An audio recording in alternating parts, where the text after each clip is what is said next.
속 뉴스를 짚어보고 대안을 제시합니다. 새로 고침 대한민국. 네, 두 분과 함께합니다. 오창익 인권위대 사무국장 모셨고요. 어서 오세요. 네, 안녕하세요. 노영희 변호사 모셨습니다. 어서 오세요. 네, 안녕하십니까. 네, 어제 오늘 인터넷 검색어를 뜨겁게 달궜던 조선일보 손녀.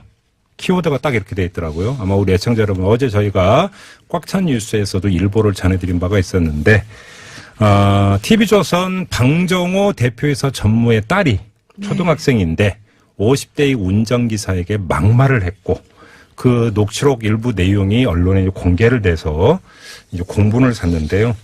오늘 저희 방송 시작하기 직전에 들어온 속보에 따르면 방정호 전무가 이 문제 때문에 사퇴를 했다. 사퇴 선언을 했다라는 어떤 뉴스는 이제 들어와 있습니다. 그럼에도 불구하고 이 사건이 우리 사회에 이제 던지는 화두가 좀 몇 가지 있는 것 같아서 일단 오늘 두 분과 이 이야기를 좀 나눠봤으면 하겠는데요. 어제 노영희 변호사님, 일단 이 사건 어제 처음 접하시고 어떤 생각 드셨어요? 저는 사실은 조선일보 손녀라고 하는 키워드가 검색어 상위에 계속 링크가 돼서 무슨 일인가 사실 좀 궁금하긴 했는데 사실 보지는 않고 있다가 나중에 클릭을 했는데 네. 저는 보기 전까지는 이 손녀가 이제 좀 큰 성인인 줄 알았어요. 예. 그런데 알고 봤더니 아직 초등학생인 어린 꼬마더라고요. 한국 나이로 10살? 예. 네. 그래서 정말 깜짝 놀랐고 그다음에 일단 첫 번째로는 이제 아이가 그런 식의 표현을 쓰는 것이 과연 적절했을까 이제 이런 생각도 하면서 한편으로는 이제 또 아이니까 뭐 저런 식으로 또 언론에 공개되는 것도 좀 힘들겠다. 이런 여러 가지 만감이 교차하는 그냥 아주 마음 편하게 막 화를 내거나 욕할 수도 없는 그런 상황이 좀 되더라고요. 바로 이제 그게 오늘 저희가 함께 이 얘기 나눠봐야 되는 건데요. 일단 오창익 국장님은 또 어떻게 보셨어요, 이 사건? 방정호 TV조선 대표의 딸이잖아요. 예. 저는 일단 마음이 너무 아팠고요. 왜냐하면 초등학교 3학년밖에 안 된 어린이잖아요. 네.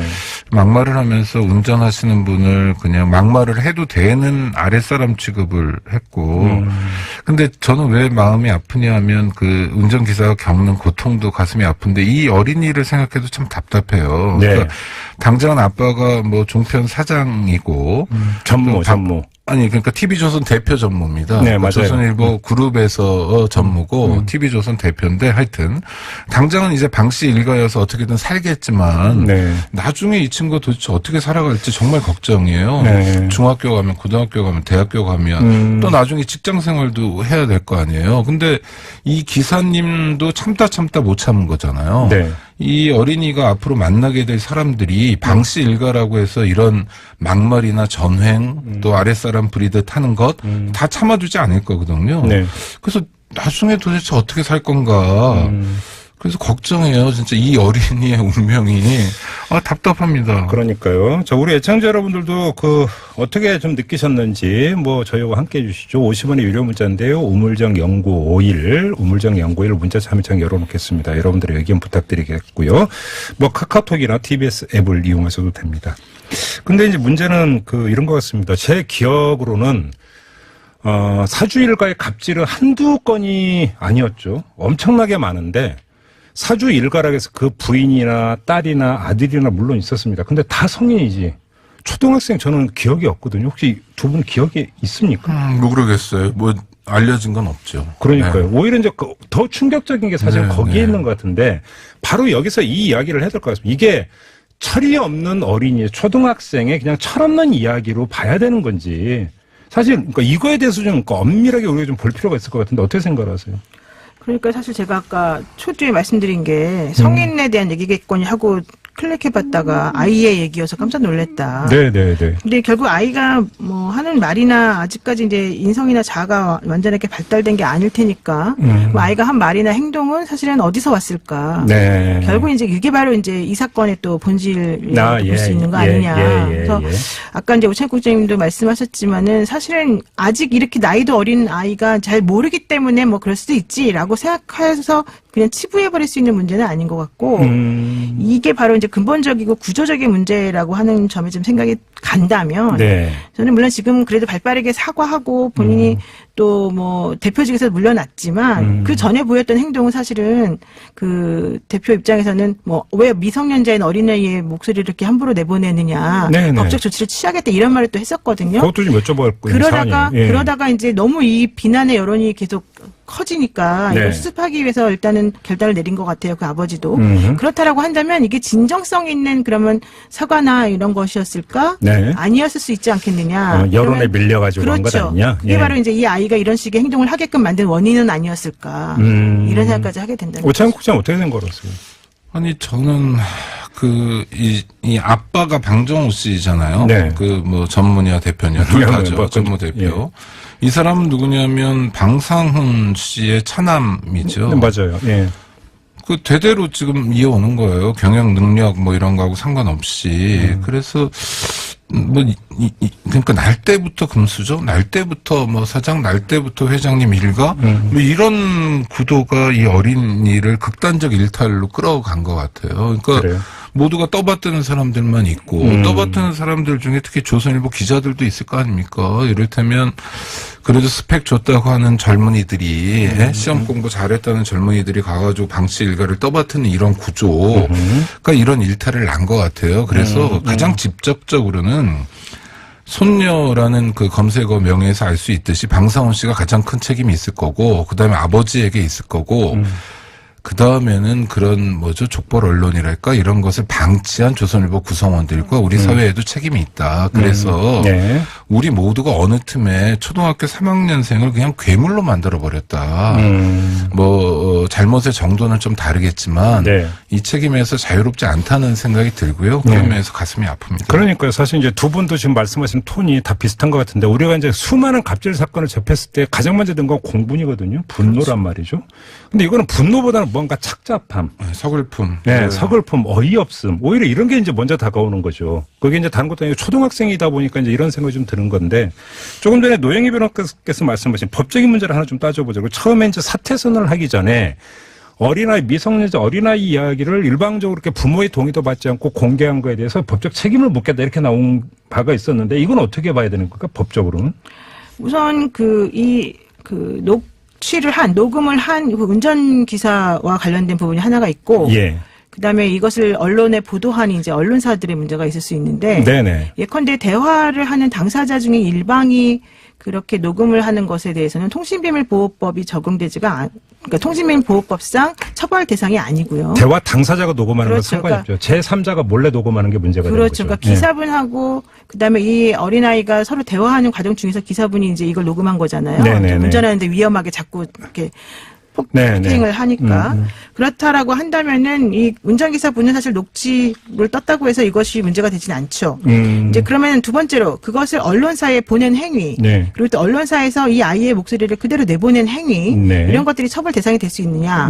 이게 정보통신망법상 명예훼손에 해당될 여지는 있죠. 아 있나요? 왜냐하면 다른 사람의 명예를 실추시킨 거잖아요. 말하자면 이런 그 아이의 명예라든가 뭐 이 방씨 일가의 명예라든가. 네. 이제 그런데 문제는 그게 이제 비방할 목적으로라고 하는 요건이 하나가 필요하고 네. 또 하나는 언론 보도라고 하는 거는 공익적 기능이 그렇죠. 있기 공익성 때문에 여부가 중요하죠. 그러니까 뭐 약간의 뭐 비방 목적이 들어갔다 하더라도 예. 전체적으로 그 공익적인 더 이익이 더 크다 보도를 함으로 인해서 얻는 그렇다고 한다면 우리는 그 언론사에 대해서 처벌하지 않는다는 게 이제 명예훼손이 되는 거 해당하지 않는다고 보는 게 판례 입장이거든요.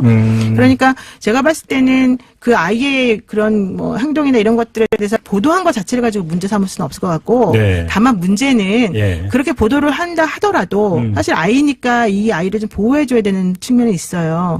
그래서 차라리 목소리를 조금 그 변조시켜 주거나 그랬었으면 어땠을까. 왜냐면 예전에 조현민 씨, 조현아 씨 문제 터졌을 때 대한항공에도 네. 그분들 목소리가 우리가 보기엔 맞는다고 얘기가 됐음에도 불구하고 그 목소리들을 다 변조시켜가지고 정말 이상하게 들리는 경우 있었거든요. 보도할 때도 조현민 씨로 추정되는 그렇죠. 예, 그런 식으로 했었거든요. 이런 식으로 보도가 나왔었죠. 그러니까 예. 이번에도 저는 더 이제 이제 그런 식으로 만약에 따진다면 네. 얘는 더 어린아이니까 좀 더 배려나 그런 것들은 필요하지 않았을까. 보도는 하더라도 좀 더 상처가 덜 받는 쪽으로 좀 하는 게 맞지 않았을까 생각해요. 법적인 어떤 저촉 문제는 별로 없지만 오히려 이제 보도에 있어서 보도 윤리라고 할까요? 그렇죠. 기준이라고 할까요? 그렇죠. 어떤 배려의 부분은 좀 아쉽다 이런 말씀이신 것 같은데 오창 국장 어떻게 생각하세요? 네, 뭐 언론 기사를 보도물을 가지고 명예훼손을 제기하면 뭐 사실 언론이 서 있을 땅은 없죠. 기본적으로 뭐 정치 권력을 비롯해서 자본 권력도 마찬가지인데 일상적인 보도 활동이 명예훼손일 수 있어요. 네. 그런데 이제 공공성, 공익성을 얼마나 그렇죠. 담보하고 있느냐 이런 거 그런 표지에는 맞는 것 같고요. 명예훼손을 다투는 사건에서 이제 특정하냐 안 하냐 뭐 이건 특정은 했지만 그래도 공익성이 있기 때문에 네. 불법 행위를 했다, 범죄 행위를 했다고 보진 않아요. 그런데 다만 언론이 요새 들어서 이제 언론인으로서의 기본적인 언론 윤리랄까 이런 면에서 부족함이 많은 것 같아요. 어떤 점에서? 아니 그러니까 어린아이잖아요 상대가. 그래서 어린아이는 물론 어린아이는 잘못하기도 하지만 우리가 형사처벌도 하지 않는 우리 공동체의 뜻이 있잖아요. 그래서 이거는 기자나 데스크에서 훨씬 더 좀 뭐랄까 주의를 기울였어야 되는 거 아주 아니냐? 신중했어야 된다. 보도하더라도 그런 면에서 좀 이 보도물은 놓치고 있는 것 같아요. 그래서 시청률을 끌어올리고 대중들을 자극하면서 호기심을 끌어오는 데는 성공했을지 모르지만 예. 언론인으로서 윤리는 좀 놓치고 있는 것 같다. 그가 아무리 족벌이라 하더라도 네. 재벌가 자식이든 누구라 하더라도 그 사람에게 침해하면 안 되는 인권이라는 게 있는 거고요. 네. 특히 이 경우는 어린이기 때문에 신중에 신중을 거듭했어야 되는데 이런 점에서 첫 보도를 한 언론은 문제가 있고 네. 다만 그 운전기사분은 뭐 피해자의 지위에 있으니까 당연히 언론을 통해서나 또 다른 무엇을 통해서 자기 피해를 드러내고 또 해고까지 당한 거잖아요. 네. 그러니까 잘잘못을 따져보자고 하는 거. 운전기사님은 뭐 문제가 없는 것 같은데 예. 언론이 좀 문제가 있는 것 같습니다. 이 점은 알겠습니다. 이제 지금 두 분의 그 뭐 지적은 거의 공통된 것 같습니다. 그래서 뭐 법적인 문제가 아니라 이거는 이제 보도윤리 차원에서 그러니까 대상이 다른 사람도 아니고 10살 꼬마라고 한다면 어떤 그 미성년자로서 또 한편으로는 아무리 그러니까 그 여러 가지 문제가 있었다 하더라도 보호의 대상이 되는 측면인데 이걸 좀 더 소홀히 한 게 아니냐. 이게 뭐 두 분의 공통된 지적이신 것 같고. 이게 공개가 됐을 때 나왔던, 방정호 씨 쪽의 어떤 그 주장이 뭐냐면, 운전기사가 대표와 가족들을 협박하려는 동기를 가지고 대화를 불법적으로 녹음했다. 이렇게 주장을 했어요. 근데 이게 사실은 처음 듣는 이야기가 아니라 과거의 공익제보 사건에서 공익제보자의 어떤 그 불순한 의도라고 할까 이것들을 계속 제기하는 경우가 있지 않았습니까? 또 그런 같은 맥락에서 그냥 읽으면 되는 겁니까? 저는 사실은 이제 이런 식으로 어제 제가 아까 조선일보 TV조선의 네. 대표이신 그 전무가, 직을 그만둔다라는 말을 사과를 하면서 했지만, 네. 사실 근데 그 전에 나왔던 것들이 좀 문제가 될 수 있다고 말씀드린 게, 예. 바로 이제 이 협박하려는 동기를 가지고 한 거다, 이런 식의 반응들을 보면 알 수 있다는 겁니다. 그러니까 예컨대 뭐 법적인 책임 묻겠다, 이런 식으로 반응하는 거라든가, 네. 또, 운전기사가 우리를 협박하려고 일부러서 이렇게 나쁜 행동을 한 거다라는 식으로 처음 반응이 나왔단 말이에요. 근데 그것은 본인의 그 자식과 관련된 행동이 잘못됐다라고 하는 걸 인정하는 사람의 태도라고 보기에는 네. 사실은 조금 부적절한 면이 있거든요. 그러니까 제가 봤을 때는 기본적으로 이제 이런 식의 태도를 가졌었기 때문에 바로 오늘의 이런 결과가 나왔던 것으로 좀 여겨지고 예. 특히 운전기사가 이런 식으로 그 취급당하는 것을 그 운전기사분의 가족들이 들었으면 솔직히 어떤 마음이 들었을까를 한번 우리 역지사지로 생각을 해보면 그렇죠. 어떻게 이렇게 협박하려는 동기를 가지고 이렇게 말했냐라는 식의 반응을 공개적으로 할 수 있었을까. 저는 그런 부분이 좀 상당히 조금 안타깝습니다. 그래요? 오창 국장님은? 아니 그 운전기사가 방정호 사장하고 가족을 협박하려고 했다. 뭐 동기가 어떻게 확인되는지 모르지만 그 얘기는 이미 다 없어진 얘기예요. 협박당한 사람이 왜 사퇴를 합니까? 협박당했던 피해자인데 불법적 녹음도 아니라는 게 확인되는 거고요. 네. 그래서 저는 문제도 중요하지만 이렇게 문제가 불거졌을 때 이런 분들의 대응 태도 있잖아요. 네네. 그건 정말 문제고요. 그래서 우리가 그 조선일보 측에서 했던 얘기 뭐 사생활이 이런 식으로 공개해도 되느냐든지 뭐 협박하려는 동기를 가지고 있었다든지 네. 이런 말들은 아주 오랫동안 기억해야 될 것 같아요. 예. 그러니까 저는 이 사건을 접하고 또 두 번하고 얘기 나누면서 계속 뇌리에서 떠오르는 다른 사람이 한 명 있습니다. 혹시 누군지 뭐 어떻게 알아요? 지금 제 머릿속을 전혀 관심법이 있는 것도 아니고. 그러니까 과거 그 정몽준 그 전 의원의 아들이 SNS에 뭐를 올렸다가 그렇죠. 상당한 파문을 빚었던 거 기억나십니까? 네네. 그때 그 아들은 아마 그 대학생인가 그랬던 걸로 제가 기억을 하고 있는데 그때 그 정몽준 당시 의원이었나요? 네. 그분의 아마 그 반응이 자식 교육 이게 잘못된 인정을 하고 이제 그 했던 기억이 저는 나는데 어찌 보면 이게 법적인 문제를 따지는 것도 뭐하고 예를 들어서 제 아이가 유치원이나 이렇게 다니다가 친구하고 툭탁거리고 싸웠고 그래서 거기서 만약에 가해자로 지목이 됐다고 한다면 부모 입장에서 뭐라고 했을까?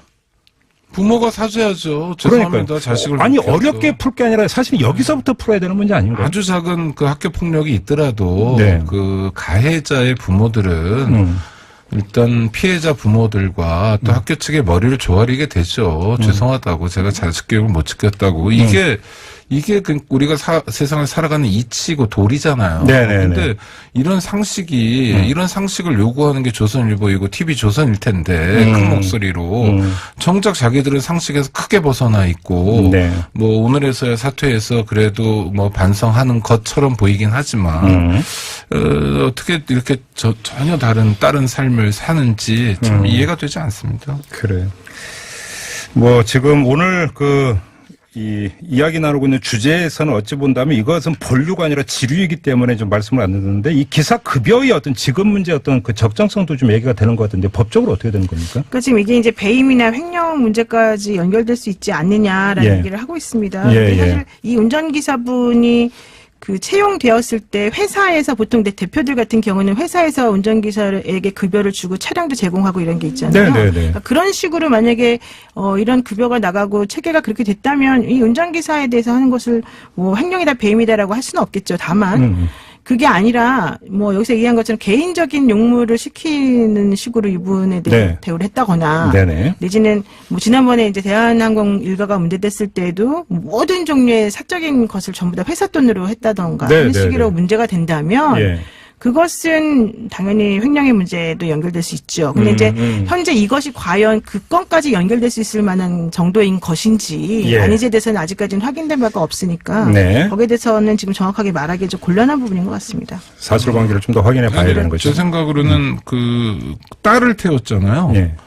회사 업무하고 전혀 상관없고요. 그렇죠. 딸이 뭐 회사의 직원도 아니고 그냥 딸일 뿐이에요. 초등학생. 그러니까 이건 명백하게 이 기사의 급여를 회사에서 줬다면 횡령이고 또 조선일보가 뭐 방식계 아니잖아요. 그 통념상 방식거라고 얘기하지만 조선일보 주주들 거니까 배임의 죄도 있다고 봅니다. 근데 이런 범죄가 대한항공의 경우, 아시아나의 경우, 조선일보의 경우만 있냐 그렇지 않다는 거고 이런 문제에 대해서 국가가 굉장히 그 뭐랄까 신경을 좀 쓰고 단속도 해야 되는데 왜 대한항공의 교훈이 있었는데도 불구하고 그러면 그런 게 이제 쭉 뭐 국민들의 공분을 사고요. 언론에 나오면 그 다음에는 좀 조심해야 되잖아요. 근데 이분들은 왜 조심도 안 하죠? 정말 화나게. 제가 다른 건 하나만 좀 두 분께 여쭤볼게요. 무리한 일반화의 위험을 감수하고 제가 여쭤보겠는데요. 운전기사를 상대로 한 갑질이 여러 건 있는 거 기억하시죠? 아, 그럼요. 네. 왜 운전기사를 상대로 하는 갑질이 이렇게 횡행하는 걸까요? 가장 간단한 건 운전기사와 만나는 공간이 굉장히 사적 공간이잖아요.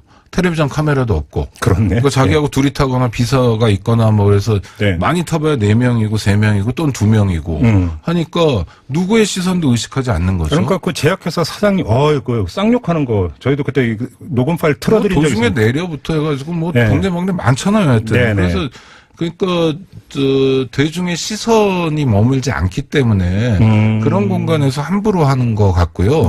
저는 그래서 더 문제라고 봐요. 카메라 앞에서는 공손한 척하고 뭐 공동체를 생각하는 척하고 자기가 혼자서 자기 권력을 마음껏 행사할 수 있는 공간에서는 정말 뭐랄까 황제랄까 이런 그러니까 행세를 뭔가 삐뚤어진 인식인 게 개인적으로 내가 부리는 사람 이런 식으로 좀 인식하고 있는 거 아니에요? 까놓고 이야기해서. 다른 거죠. 아니 저는 그러니까 뭐 호주나 뭐 여러 나라의 경우가 있는데 장관들도 관용차가 나오잖아요. 근데 뒷좌석이 아니라 우리가 흔히 얘기하는 조수석에 타는 장관들이 굉장히 많아요. 아, 그런가요? 업무 역할이 다르다는 거죠. 그러니까 내가 부리는 사람이 아니라는 거예요. 저분은 운전이라는 전문직에 종사하는 다른 공무원이고 네. 나는 장관으로서 또 다른 업무에 종사하는 건데 네네. 그러니까 우리가 공과사가 정확히 구별돼야 되고 또 당연히 저 운전기사를 통해서 도움을 받기 때문에 예. 고마운 마음도 있어야 되는데 저는 이렇게 비상식적인 일들이 반복되는지 그럼에도 불구하고 또 지금 이 사건을 통해서 다른 재벌들이나 운전기사를 이렇게 사적으로 쓸 수 있는 분들이 반성하고 있는지 이런 것에 대한 의문이 있어요. 그러니까. 저는 조금 이제 사실 뭐 저는 운전기사가 당연히 없습니다만은 예컨대 이제 운전기사 분하고 같이 이렇게 움직이시는 분들을 제가 보면은 예. 예를 들면은 그런 분들은 본인은 식사를 하는데 그러면은 그 시간 동안에 대기하잖아요, 바깥에서. 맞아요. 예. 그분들은 식사를 어떻게 하는지 사실 저는 좀 되게 그게 궁금했었어요. 저도 궁금해요. 어떻게? 네, 근데 제가 그런 것들을 몇 번 물어봤었어요. 같이 이제 자리한 사람들에게. 그랬더니 뭐 알아서 하겠지. 이제 이런 식의 대답이 나오더라고요. 알아서 하겠지? 예, 그러니까 그런 것들, 우리는 이렇게 맛있는 걸 여기서 이렇게 먹으면서 그러면 우리를 해서 기다리는 저 사람들은 어떻게 하고 있을까에 대해서 저는 이제 잘 몰라요. 저는 이제 이런 식의 사람을 잘 안 해봤기 때문에 모르는데 그래서 저는 그런 식으로 만약에 일이 간다면 꼭 비단 그 식사의 문제뿐만이 아니라 아침에 일어나서부터 저녁에 이제 퇴근해서 헤어질 때까지 네. 그 모든 일련의 과정들이 전부 다 그 운전기사를 이제 부리는 그 사람 입장에서만 모든 게 이루어지고 그렇죠, 그렇죠. 그 상대방 입장에서는 이 사람도 똑같이 휴식을 할 권리가 있고 밥을 먹을 권리가 있다는 거를 모르고 아마 그냥 지나쳤을 가능성이 높다. 그러니까요. 이런 생각을 하게 되거든요. 예, 그러니까 예. 그런 식으로 따지게 되니까 사실은 운전기사 하시는 분들이 얼마나 스트레스가 많을까. 그러다 보니까 이런 일까지 이제 벌어지고 더더군다나 그분들은 정말로 파리목숨이라는 말이 맞는 게 그 해고의 기준이라고 하는 것도 명확하지가 않거든요. 네네네. 그러니까 그런 것들 때문에 아마 이번에 더 큰 문제가 됐던 것 같아요. 그러니까요. 아무튼 이런 문제가 나와서 우리가 쭉 얘기를 하다 보면 법적인 문제부터 여러 가지로 짚는데 마지막으로 결국 귀착되는 문제는 양식의 문제인 것 같아요. 그렇죠. 결국은 귀착되는 건 이 문제인 것 같아요. 그러니까 똑같은 사람을 어떻게 바라보는가. 결국 이 문제로 가지 않는가 싶은 생각을 하고 다시 한번 확인을 하면서 자, 새로 고침 마무리하겠습니다. 노영희 변호사, 오창익 인권인대 사무국장 두 분과 함께했습니다. 고맙습니다. 고맙습니다. 예, 고맙습니다.